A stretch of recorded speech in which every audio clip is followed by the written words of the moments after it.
Dr. Sameer V. Kamath, Secretary DD R&D and Chairman DRDO, Dr. G. Satish Reddy, Scientific Advisor, Sri Haribabu Srivastav, DG Technology Management, Professor Ashutosh Sharma, Former Secretary Department of Science and Technology, MOD के सारे senior officials, academic institutes के representatives और हमारे faculty members, आज facilitate किए गए हमारे सारे प्रोफेसर्स, मैं सारे ऐसे प्रोफेसर्स को अपनी तरफ से हार्दिक बधाई देता हूं।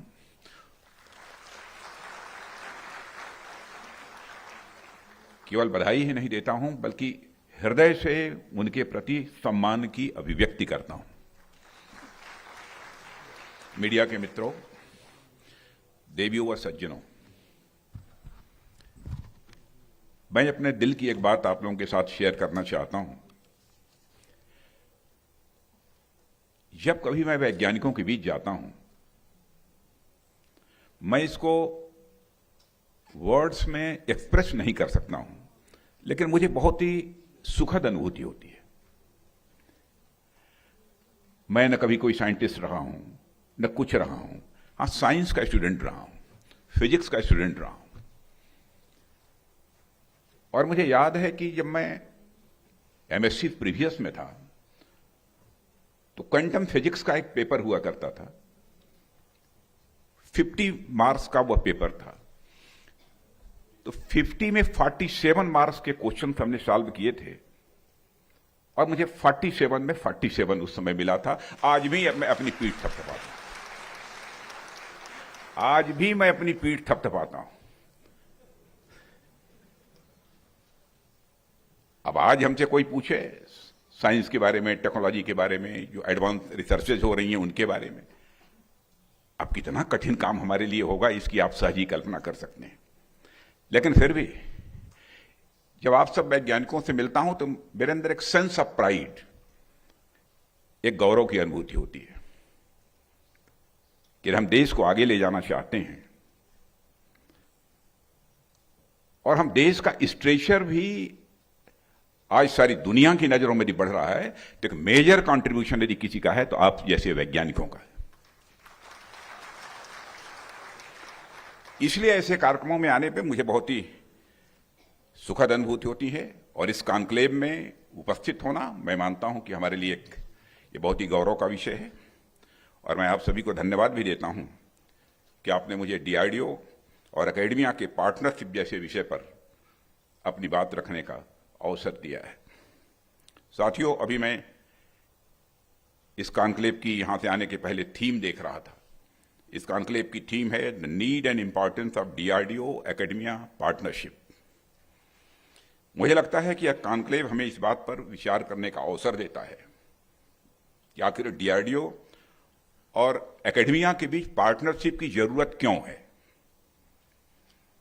आखिर यह पार्टनरशिप देश के लिए कितनी महत्वपूर्ण है। इस संदर्भ में मैं कुछ बातें आप सबके सामने यहां रखना चाहूंगा। साथियों, यहां साइंटिफिक ट्रेनिंग रखने वाले लोग बैठे हैं, एकेडमिया जगत के इंटेलेक्चुअल्स भी यहां पर बैठे हैं और मुझे लगता है कि आप में से यहां जो बैठे हैं प्रत्येक व्यक्ति इस बात से अवश्य ही सहमत होंगे कि किसी भी देश के विकास में रिसर्च एक बहुत ही महत्वपूर्ण भूमिका का निर्वाह करती है। जब तक हम रिसर्च नहीं करेंगे तब तक हम नई नई टेक्नोलॉजीज को किसी भी सूरत में अपना नहीं पाएंगे।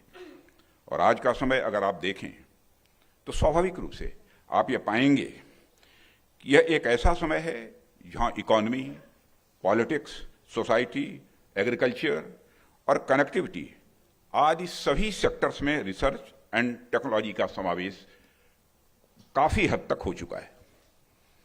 साथियों, ह्यूमन सिविलाइजेशन आज अपनी जिस अवस्था में है उसमें रिसर्च का एक बहुत बड़ा कंट्रीब्यूशन रहा है। वर्तमान में हालांकि रिसर्च का अर्थ लैबोरेटरी बेस्ड रिसर्च से अधिक लिया जाता है, पर अपने ब्रॉड मीनिंग में यह उससे कहीं अधिक व्यापक है। पूरी सृष्टि के संचालन के पीछे एक साइंस है, एक विज्ञान है और मानव जैसे जैसे इस विज्ञान को समझता गया वह अपना जीवन लगातार बेहतर करता चला गया। शुरुआत में मानव ने ट्रायल एंड एरर से सिविलाइजेशन का विज्ञान समझा और एग्रीकल्चर पर आधारित एक कल्चर डेवलप हुई। फिर मानव को ग्रेन्स को स्टोर करने की जरूरत पड़ी, उसने ग्रेन्स का स्टोरेज भी करना सीखा। ये सब सामान्य तौर पर R&D के ही उदाहरण हैं, उसी के एग्जाम्पल हैं। इसी तरह की अनेक और रिसर्चेज और ज्ञान विज्ञान के चलते मानव जीवन में स्टेबिलिटी आई और वह अपने विकास की राह में आगे बढ़ता चला गया। और इस तरह प्रारंभ से लेकर अब तक हम देखेंगे तो पाएंगे कि सिविलाइजेशन के विकास में रिसर्च एंड डेवलपमेंट एक की फैक्टर रहा है। R&D की जो सबसे महत्वपूर्ण खासियत है मित्रों, मैं समझता हूं कि वह यह कि R&D उन चीजों को रिसोर्सेज में बदलने की क्षमता रखता है जिन्हें आमतौर पर हम अब तक रिसोर्स की दृष्टि से नहीं देखते थे। और इस बात का जिक्र मैंने पहले भी आप लोगों के सामने किया है कि R&D आम को भी खास बनाने की क्षमता रखता है। आप देखिए कि पूरी मानव सभ्यता किस प्रकार कई हजार वर्षों से सूरज से आने वाली किरणों का उपयोग अपनी रोजमर्रा की जिंदगी में करती आई है। लेकिन यह रिसर्च ही है, यह इनोवेशन का ही करिश्मा है जिसने मानव को यह बताया कि सूरज की किरणों का इस्तेमाल हम बिजली बनाने में भी कर सकते हैं। यह रिसर्च का ही करिश्मा है। आज पूरी दुनिया में सोलर एनर्जी का बड़े पैमाने पर इलेक्ट्रिसिटी प्रोडक्शन में प्रयोग होना शुरू हो गया है और यह सब R&D की ही देन है जो मानव जीवन को बदलने की भी क्षमता रखती है। साथियों, यूरेनियम का उदाहरण ले लीजिए। जाने कितने हजारों लाखों साल से यह धरती में पड़ा हुआ था। हो सकता है यह मानव के हाथ कई बार आया भी हो और मानव ने इसे सामान्य वस्तु समझकर छोड़ भी दिया हो, पर एक बार इसकी खासियत जान लेने के बाद मानव ने इसको ऐसा यूटिलाइज किया कि यूरेनियम आज दुनिया भर में बदलाव लाने वाले प्रमुख कारकों में से एक बन गया है।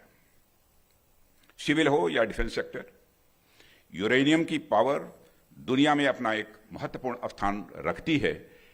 इसे सहज रूप से सब स्वीकार करेंगे। यह सब रिसर्च एंड डेवलपमेंट के ही बदौलत संभव हो पाया है। ऐसे ही हमारे सामने सीवीड, अलगाई जैसे न जाने कितने उदाहरण हैं जो रिसर्च के कारण एक रिसोर्स बन गए।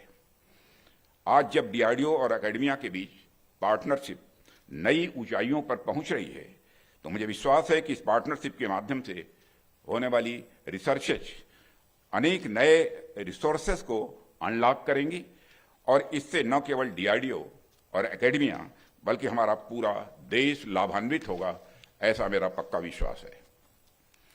साथियों, DRDO और एकेडमिया के बीच पार्टनरशिप को मैं 1+1=2 नहीं बल्कि 1+1=11 की दृष्टि से मैं देखता हूं। और जब ये दोनों एंटिटीज आपस में कोलैबोरेशन करती हैं तो उन दोनों को दोहरा लाभ ही नहीं होता है बल्कि उससे कहीं अधिक लाभ होता है। और इसमें DRDO और एकेडमिया दोनों को तो लाभ मिलेगा ही, इसके साथ ही इस पार्टनरशिप से पूरे देश को भी बहुत बड़ा फायदा होगा। इसे मैं कुछ पॉइंट्स में आपके सामने रखना चाहूंगा। पहले बात मैं यहां DRDO की करूंगा। जहां तक मैं समझता हूं DRDO को इस पार्टनरशिप से एक स्किल्ड ह्यूमन रिसोर्स बेस मिलेगा। जैसा कि आज हम देखते हैं कि भारत में एक अच्छी खासी संख्या IITs, IIScs, NITs और यूनिवर्सिटीज अवेलेबल हैं। इन संस्थाओं में हमें युवाओं की भी एक बहुत बड़ी संख्या स्वाभाविक रूप से देखने को मिलती है और ये वैसे युवा हैं जो न सिर्फ टैलेंटेड हैं बल्कि स्किल्ड भी हैं। DRDO हमारे देश के इन टॉप टैलेंट्स को एक ह्यूमन रिसोर्स के रूप में देख सकता है, एक मैन पावर के रूप में देख सकता है और यह स्किल्ड मैन पावर निश्चित रूप से DRDO के लिए कई मायनों में फायदेमंद सिद्ध होगा। साथियों, इसके अलावा जब हम DRDO को देखते हैं तो हम पाते हैं कि डीआरडीओ में जो साइंटिस्ट हैं वो सेक्टर स्पेसिफिक एक्सपर्ट्स होते हैं। जाहिर सी बात है उनकी एक्सपर्टीज से डीआरडीओ को लाभ भी बहुत मिलता है, लेकिन उनकी एक्सपर्टीज एक स्पेसिफिक सेक्टर में होने के कारण कई बार उनमें मल्टी डायमेंशनल और मल्टी डिसिप्लिनरी अप्रोच नहीं आ पाती है। यदि एकेडमिया का कोलैबोरेशन डीआरडीओ के साथ होता है तो डीआरडीओ को एक साथ कई फील्ड के एक्सपर्ट्स मिल जाएंगे और एक मल्टी डायमेंशनल या मल्टी डिसिप्लिनरी अप्रोच के साथ डीआरडीओ आगे स्वाभाविक रूप से बढ़ पाएगा। हमें यह भी देखने को मिलता है कि हमारे एकेडमिया डिफरेंट टॉपिक्स पर बेसिक रिसर्च करती हैं और समय समय पर रिसर्च पेपर भी पब्लिश करती हैं। समय समय पर उनके द्वारा विभिन्न सेमिनार भी आयोजित किए जाते हैं जिसमें इनोवेटिव आइडियाज का एक्सचेंज भी स्वाभाविक रूप से हमको देखने को मिलता है। कहने का मतलब यह है कि एकेडमिया लगातार स्वयं को बदलती हुई चुनौतियों और बदलते हुए परिवेश के अनुसार अपडेट करते हैं। वैसे तो डीआरडीओ भी स्वयं को अपडेट रखता ही है, लेकिन आपने एक से भले दो वाली कहावत तो निश्चित रूप से सुनी ही होगी और दोनों ही अपने अपने क्षेत्र में स्पेशल हैं, लेकिन इन दोनों का यह कोलैबोरेशन रिसर्च सेक्टर के लिए किसी वरदान से, किसी बूंद से कम नहीं होगा। एकेडमिया के रिसर्च डीआरडीओ को उनके रिसर्च एंड डेवलपमेंट इनिशिएटिव्स बढ़ाने में यह हेल्प करेंगे। साथियों, डीआरडीओ के संदर्भ में एक और जिस बात पर मेरा ध्यान जाता है वह यह है कि एक गवर्नमेंट ऑर्गेनाइजेशन होने के कारण जहां ब्यूरोक्रेटिक एनवायरनमेंट रहता है, सिस्टम के अनेक लेयर्स होने के कारण रिजिडिटी रहती है, जबकि एकेडमिया अपेक्षाकृत ऐसे माहौल से मुक्त होता है। वहां ओपननेस अधिक होती है, फ्लेक्सिबिलिटी अधिक होती है। ऐसे में एकेडमिया के संपर्क में आकर डीआरडीओ को एक नया एक्सपोजर मिलेगा और साथ ही साथ एक विविधता भी मिलेगी, ऐसा मैं मानता हूं। डीआरडीओ एकेडमिया पार्टनरशिप से डीआरडीओ को जो एक और लाभ होगा वह है देश की नई ऊर्जा और नए टैलेंट के साथ इसका साक्षात्कार। वैसे तो डीआरडीओ में नए साइंटिस्ट की कमी नहीं है।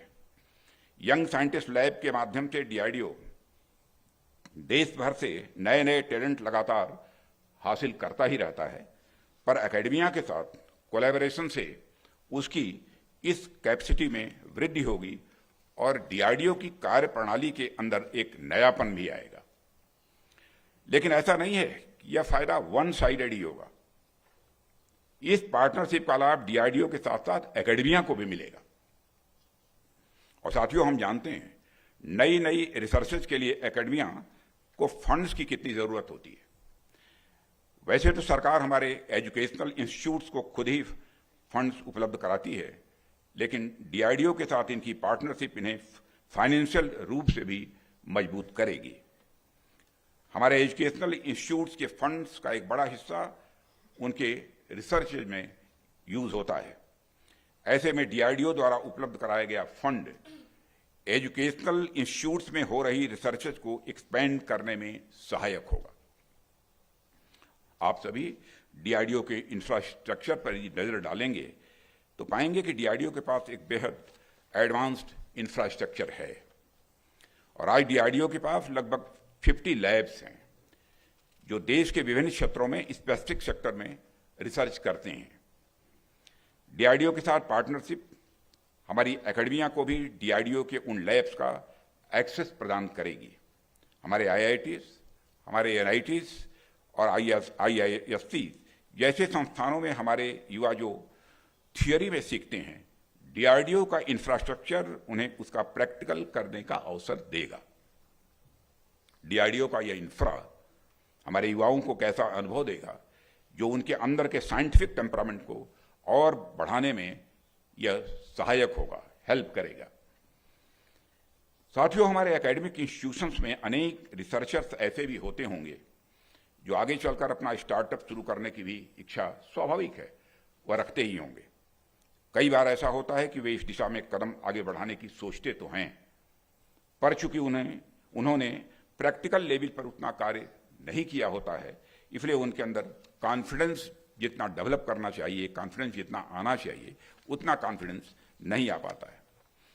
पर इस तरह के प्रयासों से वे ग्राउंड लेवल पर कार्य कर सकेंगे, उनके अंदर ज़्यादा से ज़्यादा इनोवेटिव आइडियाज़ आएंगे, उनके भीतर एक कॉन्फिडेंस पैदा हो सकेगा और वे स्टार्टअप शुरू करने की दिशा में तेजी से आगे बढ़ सकेंगे। आप लोग देख रहे हैं कि हमारे देश में स्टार्टअप की संख्या लगातार बढ़ रही है और इस प्रकार की पार्टनरशिप हमारे देश में स्टार्टअप कल्चर को और इन्हांस करने में मददगार साबित होगी। इसी प्रकार ड्वेल यूज टेक्नोलॉजीज यानी सिविल और डिफेंस दोनों सेक्टर्स में यूज होने वाली टेक्नोलॉजीज के डेवलपमेंट के संदर्भ में भी इस पार्टनरशिप को मैं बहुत ही महत्वपूर्ण मानता हूं। डीआरडीओ का जो मैंडेट है बेसिकली वह है डिफेंस से रिलेटेड टेक्नोलॉजी डेवलप करना, पर यह भी उतना ही सही है कि दुनिया में आज जितनी भी महत्वपूर्ण टेक्नोलॉजी हैं उनमें से कई तो डिफेंस सेक्टर में रिसर्च के फलस्वरूप ही उत्पन्न हुई हैं और इस तरह डीआरडीओ और एकेडमिया के बीच पार्टनरशिप स्टैब्लिश होगी तो डीआरडीओ ड्वेल यूज टेक्नोलॉजी के डेवलपमेंट की ओर आगे बढ़ेगा और राष्ट्र और मानवता को कुछ नया देने की ओर भी आगे बढ़ेगा। साथियों, यह पार्टनरशिप जितनी ज़्यादा ग्रो करेगी, मैं समझता हूं भारत का रिसर्च सेक्टर भी उसी प्रपोर्शन में ग्रो करेगा। यहाँ डीआरडीओ और एकेडमिया दोनों के ही साइंटिस्ट एंड इंटेलेक्चुअल्स मौजूद हैं। वैसे तो आप सभी इस पार्टनरशिप के माध्यम से आपस में जुड़ेंगे ही, लेकिन मैं चाहता हूं कि आप सभी व्यक्तिगत और इंस्टीट्यूशन के स्तर पर भी आपस में जुड़ने का प्रयास करें, यह हमारी अपेक्षा है। यानी यदि डीआरडीओ के साइंटिस्ट देश के विभिन्न एजुकेशनल इंस्टीट्यूट्स में पर्सनली अपनी प्रेजेंस देंगे तो इससे हमारे एजुकेशनल इंस्टीट्यूट्स को आपके इस एक्सपीरियंसेस का लाभ मिलेगा। और मैं चाहता हूं कि आप लोग इस बात पर विचार करें कि डीआरडीओ के साइंटिस्ट यदि हमारे एजुकेशनल इंस्टीट्यूट्स में फैकल्टी के रूप में, प्रोफेसर के रूप में या हेड ऑफ डिपार्टमेंट के रूप में 3 साल या 5 साल या इसी प्रकार किसी खास पीरियड के लिए अपनी सेवाएं दें तो इससे हमारे एकेडमिया को नए पर्सपेक्टिव का लाभ मिलेगा। यह हमारी सोच है। अब इस संबंध में अंतिम निर्णय आप सबको करना है। ठीक इसी प्रकार क्या एकेडमिया के भी इंटेलेक्चुअल्स डीआरडीओ के अंदर क्या एक साइंटिस्ट के रूप में डेपुटेशन पर आकर अपनी एक्सपर्टीज का लाभ दे सकते हैं क्या? मैं चाहता हूं आप इस पर भी यहां विचार करें। साथियों, आज हमारी इकॉनमी लगातार आगे बढ़ रही है। पीपीपी के अनुसार तो हम दुनिया की तीसरी सबसे बड़ी इकॉनमी है। जल्द ही हम $5 ट्रिलियन इकॉनमी के अपने लक्ष्य को प्राप्त करने वाले हैं। आज मैं समझता हूं कि जब $5 ट्रिलियन की इकॉनमी के लक्ष्य को हम हासिल कर लेंगे तो हम दुनिया की टॉप 3 इकॉनमीज में भी आकर खड़े हो जाएंगे, मेरा विश्वास है।